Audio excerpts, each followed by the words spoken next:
Hello friends, welcome to நீவி maths.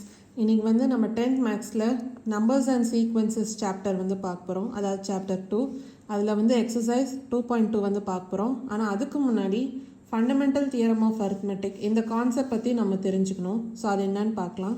Fundamental theorem of arithmetic இது வந்து என்னன்னு சொல்லியிருக்காங்க. Every positive integer except the number 1 can be represented in exactly one way apart from the rearrangement as a product of one or more primes. அதாவது என்ன சொல்கிறாங்கன்னா, every positive integer can be represented as a product of one or more primes. அதாவது ஒரு positive இன்டீஜரை product of one or more ப்ரைம்ஸில் வந்து நம்ம represent பண்ணலாம். அதுதான் சொல்லியிருக்காங்க. இன் எக்ஸாக்ட்லி ஒன் வே, அதாவது ஒரே ஆன்சர் தான் வரும். அதுக்கு வந்து வேறு ஆன்சர்லாம் வர வாய்ப்பே இல்லை. அப்பார்ட் ஃப்ரம் த ரீஅரேஞ்ச்மெண்ட், ஆனால் அதை அரேஞ்ச் பண்ணுற விதம் வேணால் நம்ம மாற்றி எழுதலாம். இது வந்து நான் ஒரு எக்ஸாம்பிளோட சொல்கிறேன், அப்போ இன்னும் உங்களுக்கு ஈஸியாக புரியும். அதுக்கு முன்னாடி இதை பாருங்கள். கேபிட்டல் என் இதுதான் வந்து பாசிட்டிவ் இன்டீஜர். இது வந்து நம்ம எப்படி எழுதுறோம், product of one or more primes. இதில் பார்த்தீங்கன்னா இந்த P1, P2, P3, Pn இதெல்லாம் வந்து ப்ரைம் நம்பர். இதுக்கு மேலே இருக்க எக்ஸ்போனென்ஷியல் பாருங்கள், அதாவது Q1, Q2, Q3, Qn இதெல்லாம் வந்து நேச்சுரல் நம்பர்ஸ். அதாவது 2^1, 2^2 அந்த மாதிரி பார்த்தீங்கன்னா இந்த 2 வந்து ப்ரைம் நம்பர், அந்த பவர் 1 தான் வந்து இங்கே Q1, Q2 அப்படின்னு எழுதலாம். இப்போ வந்து இந்த எக்ஸாம்பிள் பாருங்கள். அதாவது நம்பர் 60 வந்து நம்ம எப்படி ரெப்ரசென்ட் பண்ணியிருக்கோம், ப்ராடக்ட் ஆஃப் ப்ரைம்ஸ் அப்படியே ரெப்ரசென்ட் பண்ணியிருக்கோம். அதாவது நம்பர் 60 வந்து எப்படி எழுதலாம், 2 × 2 × 3 × 5. அப்போ 60 வந்து எப்படி எழுதலாம், 2 × 2ன்றதுனால 2² அப்படின்னு எழுதிக்கிறோம். அப்போ 2² × 3 × 5. இதுதான் வந்து ஒரு பாசிட்டிவ் இன்டீஜரை ப்ராடக்ட் ஆஃப் ப்ரைம்ஸாக ரெப்ரசென்ட் பண்ணுறது. அதாவது 2, 3, 5 இதெல்லாம் வந்து ப்ரைம் நம்பர்ஸ். இதில் வந்து நான் ஒன்று சொல்லியிருந்தேன், அதாவது ஒரு ஆன்சர் தான் வரும். அதாவது 60க்கு வந்து இந்த ஆன்சர் தான் வரும். அதாவது வேறு ப்ராடக்ட் ஆஃப் ப்ரைம்ஸ் வந்து வர வாய்ப்பு இல்லை. இதில் வந்து ரீஅரேஞ்ச்மெண்ட் மட்டும் நம்ம பண்ணிக்கலாம் அப்படின்னு சொல்லியிருந்தோம்ல. அது எப்படின்னா, இப்போ 60 வந்து 2² × 3 × 5 அப்படின்னு எழுதலாம். இல்லை 3 × 2² × 5. இந்த ஆர்டர் வந்து மாறலாம், ஆனால் ஆன்சர் வந்து ஒரே ஆன்சர் தான் வரும். இதுதான் வந்து fundamental theorem of arithmetic.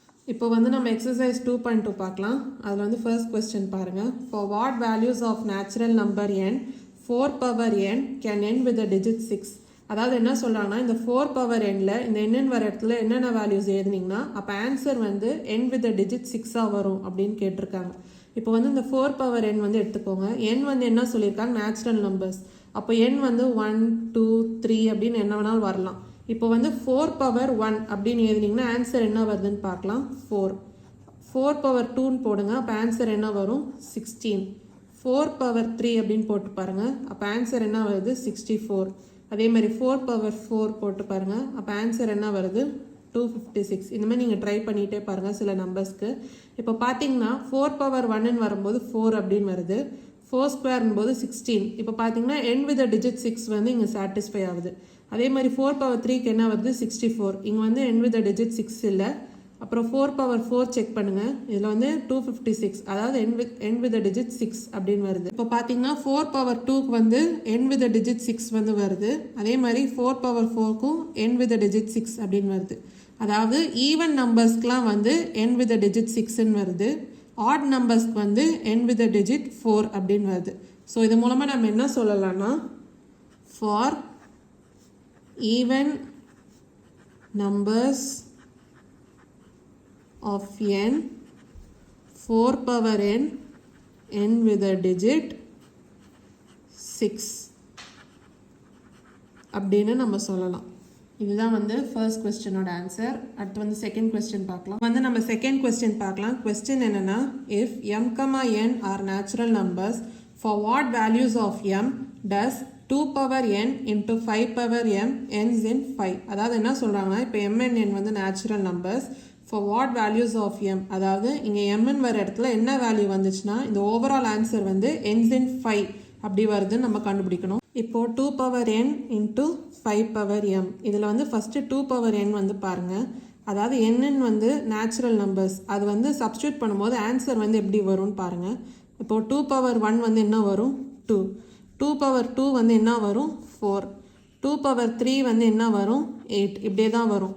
Answer எல்லாமே பார்த்தீங்கன்னா ஈவன் நம்பராக வருது. So we can say 2^n is always even for all values of n அப்படின்னு நம்ம சொல்லலாம். அடுத்து வந்து 5 பவர் m வந்து பாருங்கள். இப்போ mன்னு வர இடத்துல வேல்யூ சப்ஸ்டியூட் பண்ணி பாருங்கள். அதாவது 5 பவர் 1 வந்து என்ன வரும் 5. அப்புறம் 5 பவர் 2 வந்து என்ன வரும் 25. 5 பவர் 3 வந்து என்ன வரும் 125. இப்போ பார்த்தீங்கன்னா எல்லாமே ஆட் நம்பர்ஸாக வருது. அதே மாதிரி ends in 5 அப்படின்னு வருது. So we can say 5 power m is always odd and ends with a digit 5 அப்படின்னு நம்ம சொல்லலாம். ஸோ அது வந்து நம்ம எழுதிக்கிறோம்.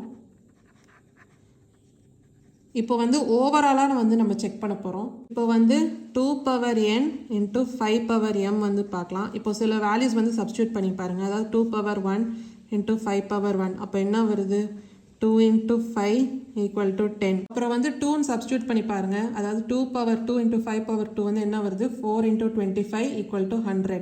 இல்லைனா 2 பவர் 1 இன்ட்டு 5 பவர் 2 கூட சப்ஸ்டியூட் பண்ணி பாருங்கள். அப்போ என்ன வருது 2 இன்ட்டு 25 50. இப்போ பார்த்தீங்கன்னா நீங்கள் எந்த வேல்யூ சப்ஸ்டியூட் பண்ணாலுமே ஆன்சர் வந்து 0ல் தான் எண்ட் ஆகுது. அதே மாதிரி ஈவனாக தான் இருக்குது ஆன்சர்.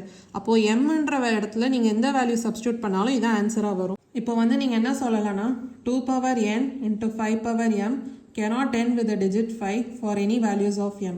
அதாவது mn வர இடத்துல நீங்கள் என்ன வேல்யூ சப்ஸ்டியூட் பண்ணாலும் இந்த ஓவரால் ஆன்சர் வந்து 5ன்ற டிஜிட்டில் வந்து எண்ட் ஆகாது. அதுதான் வந்து நம்ம கண்டுபிடிச்சிருக்கோம். இப்போ வந்து நம்ம தேர்ட் கொஸ்டின் பார்க்கலாம். கொஸ்டின் என்னென்னா find the HCF of 252525 and 363636. அதாவது இந்த ரெண்டு நம்பருக்கு வந்து நம்ம HCF வந்து கண்டுபிடிக்க போகிறோம். இப்போ வந்து by using Euclid's division algorithm வச்சு நம்ம HCF வந்து பார்க்கலாம். அப்போ நம்ம என்ன சொல்லலாம் a equal to BQ plus R அப்படின்னு சொல்லலாம். இதில் ஏயோட வேல்யூ வந்து ஹையஸ்டான வேல்யூ தான் நம்ம எடுத்துக்கணும். அப்போது 363636 தான் ஹையஸ்டான வேல்யூ. அப்போ அதை எடுத்து நம்ம எழுதிக்கலாம். அப்போது 363636 ஈக்குவல் டு B என்ன 252525. இப்போ வந்து கோஷன்ட் அண்ட் ரிமைண்டர் வந்து நம்ம கண்டுபிடிக்கணும். அதாவது இந்த வேல்யூ வந்து இந்த வேல்யூவால் டிவைட் பண்ணி கோஷன்ட் அண்ட் ரிமைண்டர் வந்து கண்டுபிடிக்கலாம். இப்போ வந்து கோஷன்ட் அண்ட் ரிமைண்டர் வந்து நம்ம கண்டுபிடிக்கலாம். இப்போ 363636 டிவைடட் பை 252525. அப்போ ஆன்சர் என்ன வரும்னு பார்க்கலாம். இன்ட்டு 1 போட்டு 252525 மைனஸ் பண்ணிங்கன்னா 11111. இப்போ இதுதான் வந்து remainder. So into 1 plus remainder எழுதிக்கலாம் 11111. இப்போ பார்த்தீங்கன்னா ரிமைண்டரோட வேல்யூ வந்து 0வாக வரல. ஸோ இப்போ இந்த ப்ராசஸ் வந்து நம்ம கண்டினியூ பண்ண போகிறோம். அப்போது 252525 ஈக்குவல் டு 11111. அதாவது R1 வருது இன்ட்டு இப்போ கோஷன்ட் அண்ட் ரிமைண்டர் வந்து நம்ம கண்டுபிடிக்க போகிறோம். அதாவது இந்த வேல்யூவை இந்த வேல்யூவால் டிவைட் பண்ணி அப்போ கண்டுபிடிக்கலாம்.